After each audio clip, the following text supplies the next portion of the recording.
আসসালামু আলাইকুম। আমরা যে ম্যাথটি সমাধান করব ইতিমধ্যেই বোর্ডে লিখে নিয়েছি। এটি ডিজাইন অফ স্ট্রাকচার 1 এর ম্যাথ। বলা হয়েছে একটি আয়তাকার বিমের প্রস্থ ও গভীরতা যথাক্রমে 30 সেন্টিমিটার অ্যান্ড 55 সেন্টিমিটার। এতে প্রধান রড মেইন রড হিসাবে 6টি, যার ডায়া ছিল 16 মিলিমিটার ব্যাসের রড ব্যবহার করা হয়েছে। বিমটির নিরপেক্ষ অক্ষের অবস্থান নির্ণয় করা, অর্থাৎ নিউট্রাল অ্যাক্সিসের অবস্থান নির্ণয় করতে বলা হয়েছে। ডাটা হিসেবে পাশাপাশি দেওয়া আছে n modular ratio equal to 10। ওকে, এটা ডিজাইন অফ স্ট্রাকচার 1 এর ম্যাথ। তোমরা যারা পলিটেকনিকের সিভিল ইঞ্জিনিয়ারিং শিক্ষার্থী আছো, তোমরা ষষ্ঠ পর্বে ডিজাইন অফ স্ট্রাকচার 1 পাবা। সো আমরা ডিজাইনের উপর ধারাবাহিকভাবে ক্লাস দেব আশা করি। বিম design, slab design, column design, stair design, retaining ওয়াল ডিজাইন ইত্যাদি। পাশাপাশি যারা উপসহকারী প্রকৌশলী পদ, বিশেষ করে সিভিল ইঞ্জিনিয়ারিং শিক্ষার্থী যারা আছেন, উপসহকারী প্রকৌশলী সাব অ্যাসিস্ট্যান্ট ইঞ্জিনিয়ার পদের চাকরির প্রস্তুতি নিচ্ছেন, সরকারি চাকরির প্রিপারেশন নিচ্ছেন, তাদের জন্য ডিজাইন সাবজেক্টটা খুবই গুরুত্বপূর্ণ। বিশেষ করে যে কোনো চাকরির পরীক্ষায় ডিজাইন থেকে প্রশ্ন হয়েই থাকে। সো তাই ধারাবাহিকতায় আজকের ডিজাইনের প্রথম ক্লাসে আমরা শুরু করতে যাচ্ছি যে নিউট্রাল অ্যাক্সিসের অবস্থান কিভাবে নির্ণয় করে। সো আমরা কি জানি শুরুতে, এটা রূপান্তরিত সেকশনের ম্যাথ। আমরা জানি যে চাপ এলাকার স্ট্যাটিক্যাল মোমেন্ট বা চাপ এলাকার স্থিতিক মোমেন্ট ইকুয়াল টু টান এলাকার স্থিতিক মোমেন্ট। ওকে, উই নো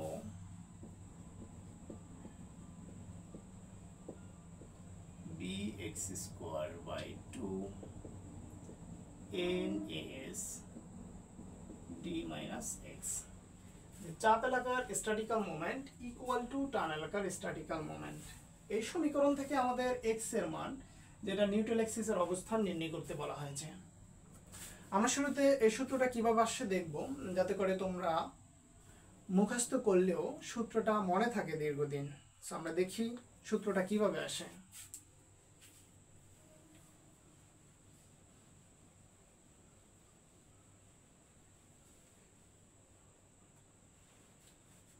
রূপান্তরিত সেকশন মূলত কি? রূপান্তরিত সেকশন কি? আরসিসি বিমের এমন একটি কাল্পনিক সেকশন যেখানে স্টিল জোনে স্টিলের পরিবর্তে n গুণ ক্ষেত্রফল বিশিষ্ট কংক্রিট কল্পনা করা হয়।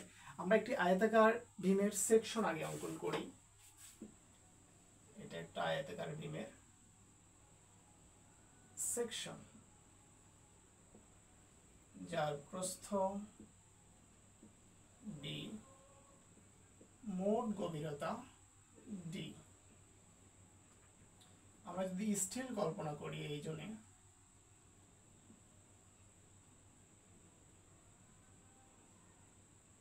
স্টিল আমরা জানি যে টপ ফাইবার থেকে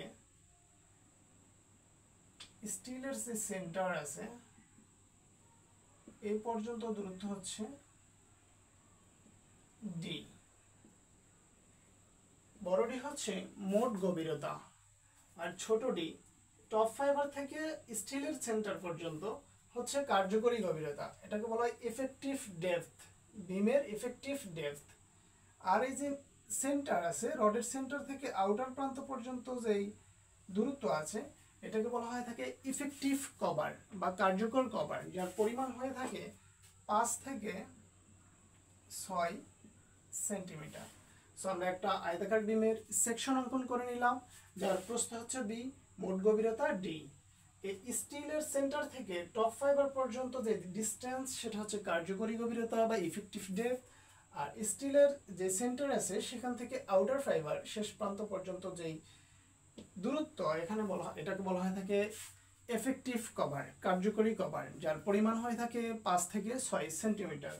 সো এটা একটা সেকশন।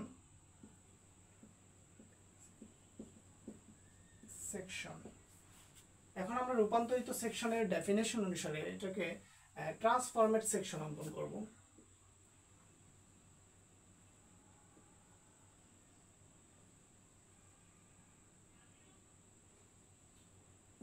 ওকে, এই বরাবর আমরা নিউট্রাল অ্যাক্সিস কল্পনা করি।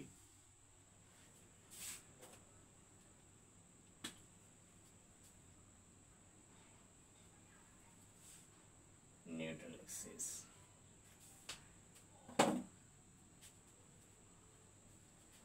প্রস্থ হচ্ছে বি, টপ ফাইবার থেকে এই নিউট্রাল অ্যাক্সিস পর্যন্ত দূরত্ব এক্স, যেটা প্রশ্ন নির্ণয় করতে বলা হয়েছে নিরপেক্ষ অক্ষের অবস্থান নির্ণয় করো। যেহেতু আমাদের এখানে স্টিল আছে,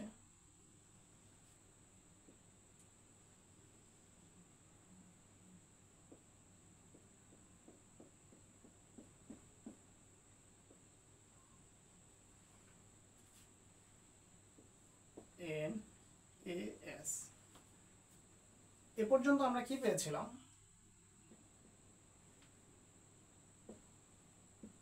টপ ফাইবার থেকে সেন্টার পর্যন্ত হচ্ছে ডি, টপ ফাইবার থেকে সেন্টার পর্যন্ত হচ্ছে ছোট হাতের ডি, অর্থাৎ এফেক্টিভ ডেপথ, বিমের কার্যকরী গভীরতা। এখন আমাদের এখান থেকে এই পর্যন্ত যদি হয় ডি, তাহলে আমাদের এইটুকুর পরিমাণ কত? সম্পূর্ণ ডি থেকে যদি আমরা এক্স বাদ দেই, বাকিটুকুই তো পাচ্ছি, তাহলে এইটুকুর পরিমাণ হচ্ছে ডি মাইনাস এক্স।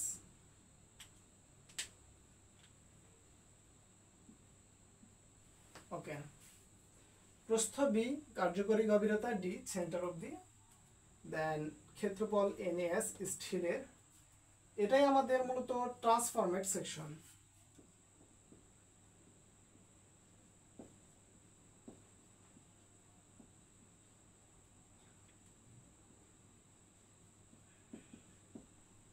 এখন আমরা এটা স্ট্রেস ডায়াগ্রামটা একটু দেখি। স্ট্রেস ডায়াগ্রামটা হয়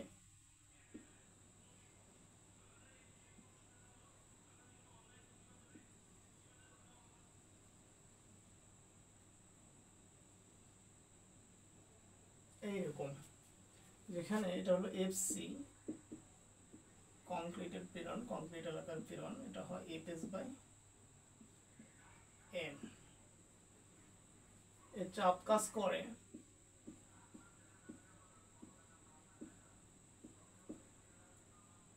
থেকে এক্স বাই 3 ডিস্টেন্সে। এটুকু যদি এক্স বাই 3 হয় টোটাল ডি, তাহলে এর পরিমাণ দাঁড়াচ্ছে ডি মাইনাস এক্স বাই 3। এই বরাবর আমাদের টান কাজ করে, টান চাপ, এই পরিমাণ দাঁড়াচ্ছে ডি মাইনাস এক্স বাই 3, জেডি দ্বারা প্রকাশ করা হয়।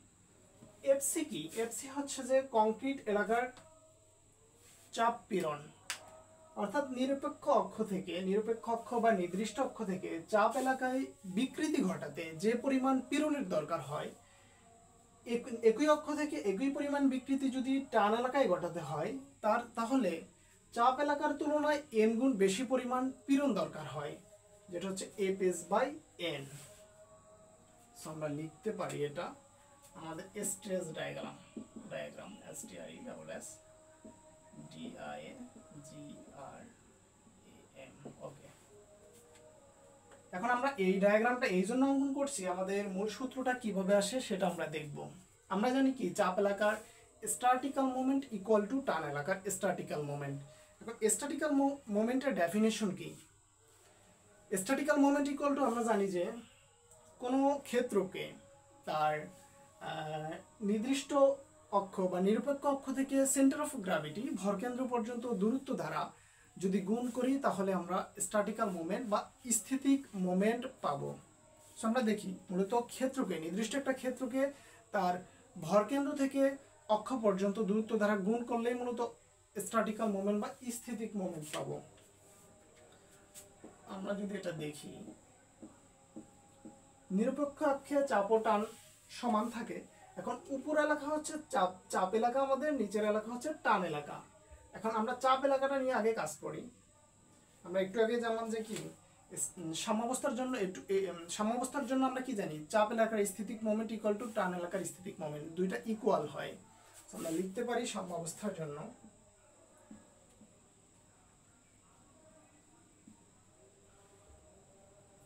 ডিরেক্ট লিখে নাই আমরা, চাপ এলাকার স্থিতিক মোমেন্ট ইকুয়াল টু টান এলাকার স্থিতিক মোমেন্ট। চাপ এলাকার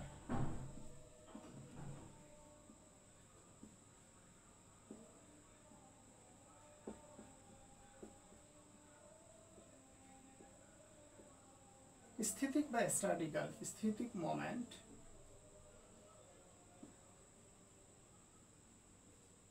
ইকুয়াল টু টান এলাকার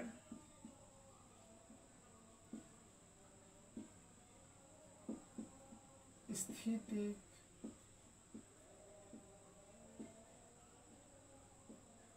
মোমেন্ট। ওকে, এখন নিরপেক্ষাক্ষের উপরে আমরা চাপ এলাকা নিয়ে কাজ করব। এটা একটা দেখতেই পাচ্ছি একটা রেক্ট্যাঙ্গুলার সেকশন, আর আয়তক্ষেত্রের ক্ষেত্রফল আমরা কি জানি, দৈর্ঘ্য ইনটু প্রস্থ। সো বি ক্ষেত্রফল, যেহেতু এই রেক্ট্যাঙ্গুলার আয়তক্ষেত্রের ক্ষেত্রফল, বি আছে আমাদের গভীরতা x, এখান থেকে x, অর্থাৎ এই সেকশনের ক্ষেত্রফল বি ইনটু x। ওকে, এখন সংজ্ঞা থেকে আমরা কি জানি যে কোন একটা ক্ষেত্রকে নিরপেক্ষ অক্ষ থেকে তার সেন্টার অফ গ্র্যাভিটি ভরকেন্দ্র পর্যন্ত দূরত্ব দ্বারা গুণ করিলে স্ট্যাটিক্যাল মোমেন্ট বা স্থিতিক মোমেন্ট পাচ্ছি। আমরা এরিয়াটা পেয়ে গেছি B into X, B into X. এখন নিরপেক্ষ অক্ষ নিউট্রাল অ্যাক্সিস থেকে আমাদের এর সেন্টার অফ গ্র্যাভিটি পর্যন্ত দূরত্ব আমরা জানি আয়তক্ষেত্রের ক্ষেত্রফলের বা আয়তক্ষেত্রের সেন্টার অফ গ্র্যাভিটি মাঝখানে কাজ করে। এখন এখান থেকে ডেপথ যদি ডি হয়, তার মাঝখানে কাজ করে, তাহলে আমরা লিখতে পারি x/2। আমরা ডেফিনেশন বা সংজ্ঞা অনুসারে স্থিতিক বা স্ট্যাটিক্যাল মোমেন্ট কিভাবে আসে যে দেখলাম। দেন ক্ষেত্রফলকে তার ভরকেন্দ্র থেকে নিরপেক্ষ অক্ষ থেকে ভরকেন্দ্র পর্যন্ত দূরত্ব। এখন ক্ষেত্রফল বি ইন্টু এক্স, ভরকেন্দ্র পর্যন্ত দূরত্ব নিরপেক্ষ অক্ষ থেকে ভরকেন্দ্র x/2, সো বি x²/2। একইভাবে আমরা যদি টান এলাকা নিয়ে কাজ করি, নিউট্রাল অ্যাক্সিসের নিচে টান, যেখানে আমরা এখানে এরিয়া পাচ্ছি NAS, ক্ষেত্রফল পাচ্ছি। এখন নিরপেক্ষ অক্ষ নির্দিষ্ট অক্ষ থেকে তার সেন্টার অফ গ্র্যাভিটি পর্যন্ত দূরত্ব, ভরকেন্দ্র হচ্ছে এখান থেকে ভরকেন্দ্র পর্যন্ত দূরত্ব হচ্ছে d - x। ওকে, এটাই মূলত আমাদের সূত্র। এই সূত্র থেকে আমরা x এর অবস্থান বের করব, যেটাই চাওয়া হয়েছে যে নিরপেক্ষ অক্ষের অবস্থান, অর্থাৎ টপ ফাইবার থেকে নিউট্রাল অ্যাক্সিস কোথায় অবস্থান করতেছে টোটাল গভীরতার মধ্যে। আমরা লিখতে পারি bx²/2 NAS d - x। ওকে, সূত্রটা কিভাবে আসছে আশা করি আপনারা বুঝতে পারছেন। এখন আমরা ম্যাথটা সরাসরি সমাধানে চলে যাই।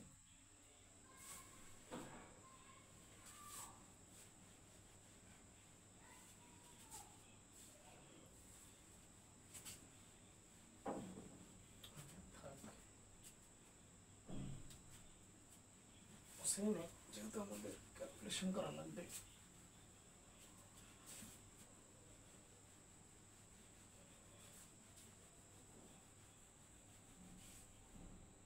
সূত্রটাকে পেয়েছিলাম সাম্যাবস্থার জন্য চাপ এলাকার স্ট্যাটিক্যাল মোমেন্ট ইকুয়াল টু টান এলাকার স্ট্যাটিক্যাল মোমেন্ট। এই সূত্রটা পেয়েছিলাম bx²/2 equal to NAS d - x। প্রশ্নে কি কি দেওয়া আছে আমরা ডাটাগুলো একটু লিখে নেই, তাহলে আমাদের বসাইতে সুবিধা হবে। বি বলা হয়েছে আয়তাকার ভীমের প্রস্থ বি ইকুয়াল টু দেওয়া আছে 30 সেন্টিমিটার। ওকে, এবং গভীরতা যথাক্রমে বলা হয়েছে, গভীরতা দেওয়া আছে 55 সেন্টিমিটার, ডি দেওয়া আছে 55 সেন্টিমিটার। এখন ডি বলতে এখানে ডিমের মোট গভীরতাকে বোঝানো হয়েছে, কিন্তু আমাদের যে সূত্র আছে সূত্রের মধ্যে হচ্ছে ছোট ডি, অর্থাৎ কার্যকরী গভীরতা, ইফেক্টিভ ডেপথ অফ বিম। এখন মোট গভীরতা আর কার্যকরী গভীরতার মধ্যে একটু ডিফারেন্স আছে, যেটা আমরা ডায়াগ্রাম থেকে দেখাইছি। টপ ফাইবার থেকে স্টিলের কেন্দ্রবিন্দু পর্যন্ত আমাদের হচ্ছে যে দূরত্ব, সেটা হচ্ছে ইফেক্টিভ ডেপথ অফ বিম বা বিমের কার্যকরী গভীরতা। আর স্টিলের যে সেন্টার আছে সেখান থেকে আউটার ফাইবার পর্যন্ত যে দূরত্ব, সেটা হচ্ছে মূলত কভারিং। এখন যেহেতু আমাদের মোট গভীরতা দেওয়া আছে, সেখান থেকে আমাদের কার্যকরী গভীরতা বের করে নিতে হবে। So D minus covering. Okay, মোট গভীরতা দেওয়া আছে 55 সেন্টিমিটার। আমরা জানি যে এফেক্টিভ কভার কার্যকরী কভার 5 থেকে 6 সেন্টিমিটার ধরা হয়। সো আমরা 5 সেন্টিমিটার ধরি, 5 সেন্টিমিটার, তাহলে 50 সেন্টিমিটার। লেট আমরা লিখতে পারি কভার 5 সেন্টিমিটার। ওকে, আর কি বলা হয়েছে এতে? প্রধান রড মেইন রড হিসেবে 6টি 16 মিলিমিটার ব্যাসের রড ব্যবহার করা হয়েছে। ওকে, তাহলে আমাদের এএসটা প্রশ্ন থেকে আমরা বের করে নিতে পারি। AS steel area, area of steel, স্টিলের ক্ষেত্রফল পাই বাই 4। যেহেতু আমাদের 6টি 16 মিলিমিটার ব্যাসের রড ব্যবহার করা হয়েছে বলছে, রড অবশ্যই সার্কুলার, আর বৃত্তের ক্ষেত্রফল সূত্র pi D square by 4। So pi by 4। এখন 16 মিলিমিটার ব্যাস, আমাদের অন্যান্য মানগুলি যেহেতু সেন্টিমিটারে, সো আমরা এরিয়াটাও সেন্টিমিটার স্কোয়ারে বের করব। 16/10। যেহেতু মিলিমিটার আছে, মিলিমিটার থেকে আমরা সেন্টিমিটারে যাচ্ছি। আর বড় মান থেকে যদি আমরা ছোট মানে যেতে চাই, ছোট মান থেকে যদি আমরা বড় মানে যেতে চাই, তাহলে অবশ্যই ভাগ হয় সেটা। যেহেতু 16 মিলিমিটার দেওয়া আছে, আমরা সহজ কথায় 10 দ্বারা ভাগ করেছি, সেন্টিমিটারে চলে গেছে, যেমন স্কোয়ার। তাহলে একটা এরিয়া পেয়েছি পাই ডি স্কোয়ার বাই 4, কিন্তু আমাদের ব্যবহার করা হয়েছে কয়টি রড? 6টা রড। সো আমরা এখানে 6 দ্বারা গুণ করলে 6টার এরিয়া পেয়ে যাচ্ছি। আমরা জানি এখানে 1 সেন্টিমিটার ইকুয়াল টু 10 মিলিমিটার, অর্থাৎ এখানে আমরা মিলিমিটার থেকে সেন্টিমিটারে গিয়েছি। ওকে, এখন এটা যদি আমরা ক্যালকুলেশন করি,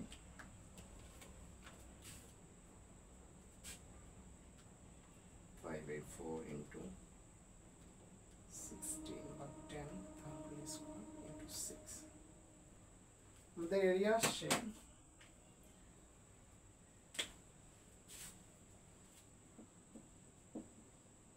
6 সেন্টিমিটার স্কয়ার। ওকে, আর কি বলা হয়েছে? মডুলার রেশিও দেওয়া আছে n ইকুয়াল টু 10। x আমাদের জানতে চাওয়া হয়েছে নিরপেক্ষ অক্ষের অবস্থান কত, এটা ইকুয়াল টু আমাদের হোয়াট। এখন আমরা মানগুলি জাস্ট বসায় দিলে কিন্তু আমাদের ম্যাথ সমাধান হয়ে যাবে। বি ভীমের প্রস্থ 30 সেন্টিমিটার, x নিরপেক্ষ অক্ষের অবস্থান যেটা আমরা বের করব by 2 equal to n modular ratio দেওয়া আছে 10। এএস, এস হচ্ছে এরিয়া অফ স্টিল, স্টিলের ক্ষেত্রফল আমরা বের করে নিয়েছি, ইনটু ডি কি, ডি হচ্ছে বিমের কার্যকরী গভীরতা আমরা বের করে নিয়েছি, মাইনাস এক্স আননোন যেটা আমরা বের করব। আমরা যদি ক্যালকুলেশন করি,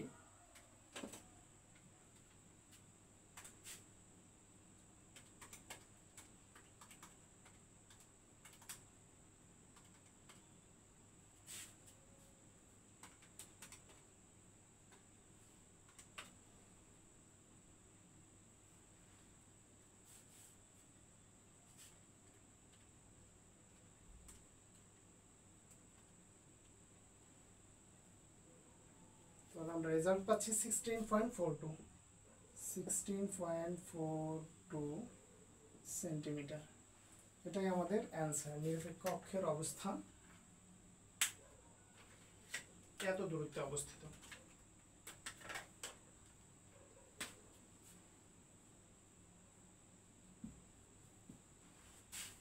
ওকে, আশা করি আপনারা বুঝতে পারছেন। ধন্যবাদ সবাইকে।